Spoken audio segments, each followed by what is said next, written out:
All right, the chair now recognizes the gentleman from New Mexico, Mr. Pearce, for 5 minutes. Thank you, Mr. Chairman. Thank you, Mr. Chairman, for being here and for your presentation today. I would like to echo what Ms. Capito said about the energy economy, and there are 3 counties in the southeast part of New Mexico that $100,000 jobs driving a truck are wanting. The Occupy people say they haven't got jobs, but they don't come out where they are, and they're good paying jobs. Our last job fair, we're trying to bring people and put them together with folks who are looking for workers. 14 driving jobs in one company went without being filled. 3,000 jobs at another job fair went wanting, and in the nation treats this like it's some sort of secondary effect.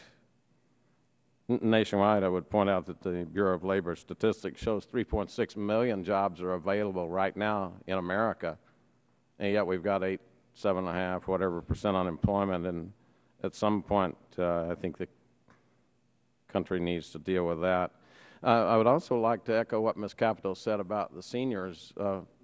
Her seniors seem to be a little more genteel than mine. I just had a telephone town hall last night, and Susan from Los Lunas and Leone from my district also were quite energized about the whole concept of quantitative easing, and I know that the price of gasoline and the price of groceries don't rise to the level of importance to where the feds would actually measure those in the computations. But we're 47th per capita income, and when we are told that inflation is not going up at all, it's eating the lunch of our seniors who can't afford to fill their fuel tanks and buy groceries. Now, I would invite you to come and sit with me in an open town hall in New Mexico. Would you be open to that? We could contact your scheduler, maybe. You can talk to the scheduler if it's possible. I would take that as a very positive sign that you would be interested in talking to people on that end of the economic ladder, because they don't buy these explanations that quantitative easing is this great miracle that I'm hearing today, because they understand the creation of money out of thin air depreciates what they have, and inflation hurts the poor worse than anyone else, and that is our district. And so Susan asked, would you put all your money, just so you get the full benefit of zero interest rate, why don't you put all of your money in savings accounts? Because many of these people are unsophisticated investors, like Chairman Garrett suggested.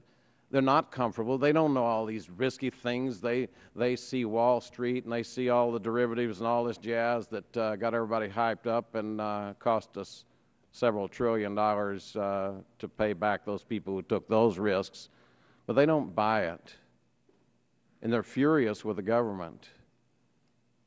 They say, we lived our life right. We paid off our homes. We put money into the bank.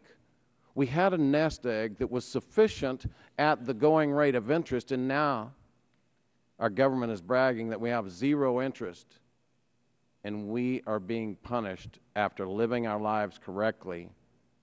My mom is in that category. She's 80-something. I hope that she doesn't go out and start finding a stock investor right now.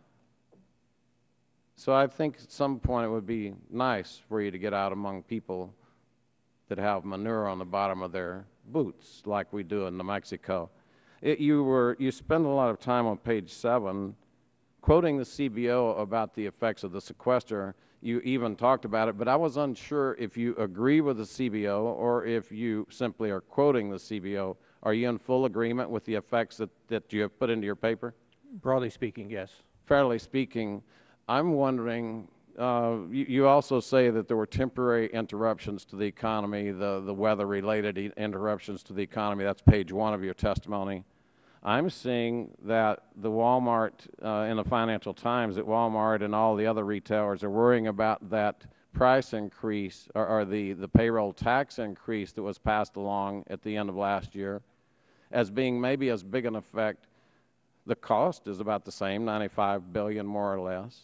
And yet I don't find any reference, and I don't find a reference to the penalizing effect that tax increase. Well, that's part of the overall. I did mention that the overall effect of all the changes is about 1.5 percentage points, and that includes I mean, but you do mention the sequester. you used a little bit different language. I mean, you don't actually come out and say the sequester, but you do mention that our solutions are going to cause great headwinds. But you don't mention the headwinds from that other decision there to raise taxes. I do mention those. I yes. find the omission very curious, but would welcome you to New Mexico. The time of the gentleman has expired.